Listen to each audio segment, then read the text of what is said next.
Welcome to Burlap Teachers. Enjoy the video. You're starting the factory reset now. Make sure the earbuds have at least 50% charge and your phone's Bluetooth is turned off. Place both earbuds in the charging case and leave the lid open so the case can detect them. This initiates communication.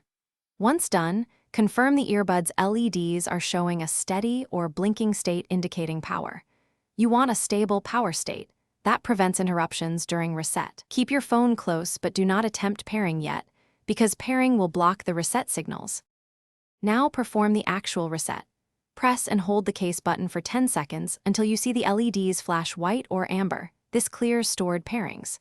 If your model lacks a case button, remove the earbuds and touch hold each earbud sensor or button for 10 seconds instead, pressing both sequentially as instructed.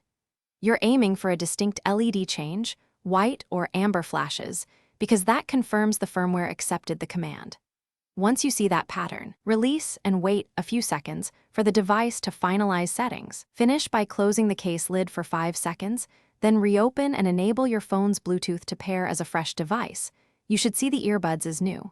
If pairing fails, charge the case and earbuds fully and repeat the reset sequence. Low power often interrupts the process. Make sure to uninstall any saved Bose app devices to avoid cache settings. One key troubleshooting tip: if the LED never changes, try a second reset after a complete charge, because firmware or low battery commonly blocks resets. Thanks for watching. Consider subscribing if this video helped you.